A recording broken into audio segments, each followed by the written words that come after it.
Quando falamos que seguimos uma alimentação à base de plantas, a maior parte das pessoas tem muita dificuldade em imaginar o que comemos, pois elas pensam que nós comemos somente saladas. Mas é claro que isso não é verdade. E a verdade é que a nossa alimentação é muito mais variada e completa do que a grande parte das pessoas pensam. O reino vegetal, ele foi muito generoso conosco. Então eu vou te apresentar os 5 principais grupos de alimentos que fazem parte da alimentação plant-based, que são as leguminosas, os cereais, os tubérculos, as oleaginosas e as frutas e vegetais.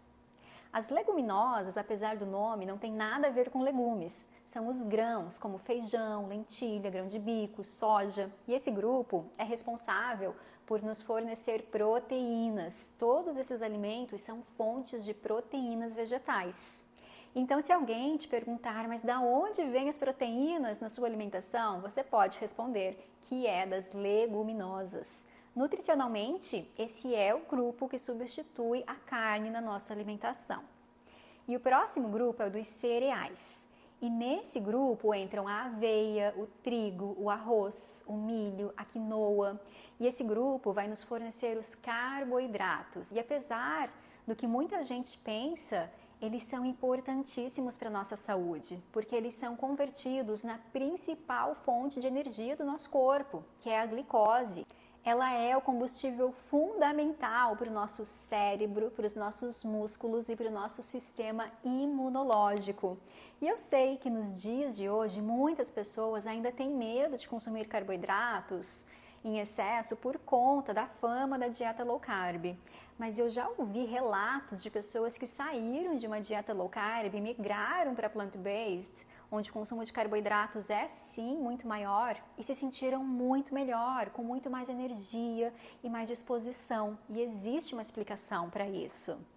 Quando o nosso corpo possui uma baixa quantidade de glicose, que é o nosso combustível principal, isso começa a afetar o nosso desempenho físico. Inclusive, um dos benefícios de ajustar o consumo de carboidratos é melhorar a performance na academia e nas atividades físicas. E caso essa também seja uma preocupação sua, de que vai aumentar o consumo de carboidratos com essa alimentação, eu quero que você saiba que existe uma maneira exata de sabermos se estamos consumindo carboidratos de mais ou de menos, que é através do nosso exame de sangue.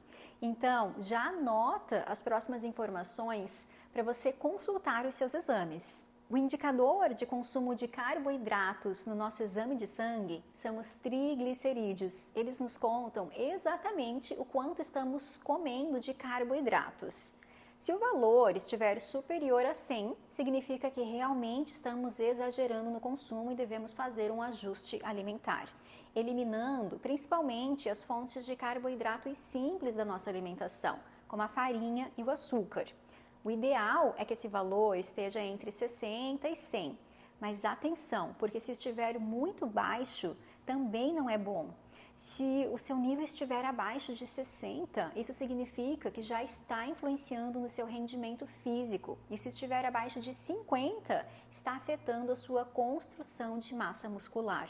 Eu já ouvi muitos médicos falando que quanto mais baixos nossos triglicerídeos, melhor. Mas isso não é verdade. O carboidrato é um nutriente importantíssimo para o nosso corpo.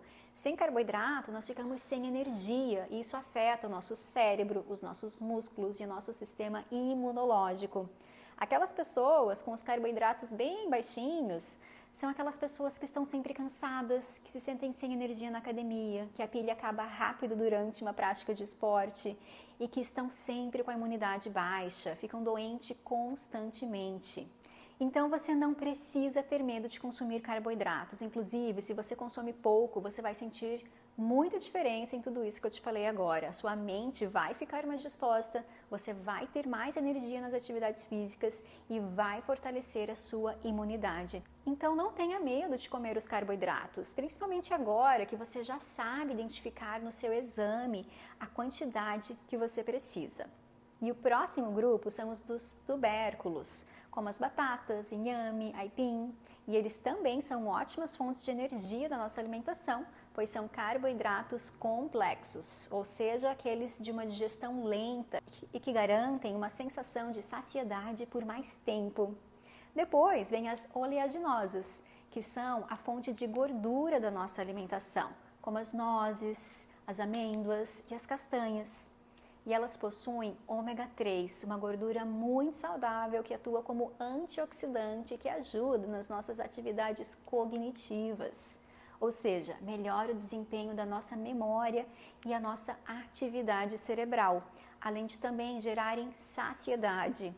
Na alimentação à base de plantas, nós quase não consumimos gordura saturada, que é a principal gordura das carnes, dos laticínios e dos ovos, e que é uma gordura extremamente inflamatória no nosso corpo, que causa inflamação crônica, aquela inflamação que a gente não consegue sentir e que dura anos no nosso corpo, causando várias dores, porque onde tem inflamação, tem dor.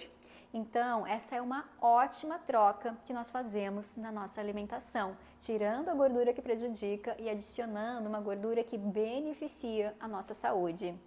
E por último, vem o grupo das frutas e vegetais. E para mim, esse é o grupo mais especial de todos, porque eles são ricos em fibras e compostos bioativos. Então, eles transformam a saúde do nosso intestino e são os alimentos perfeitos para as bactérias benéficas da nossa microbiota intestinal. Além disso, esse grupo possui uma vibração energética mais elevada, porque ainda são ricos em biofótons, que são ondas de luz que vêm da combinação da energia do Sol e da Terra e que elevam a nossa vibração e nos deixam radiantes. Então agora você já sabe que nós não comemos só saladas. Existem 5 grupos de alimentos principais e são eles que vão fazer parte da sua cozinha a partir de agora.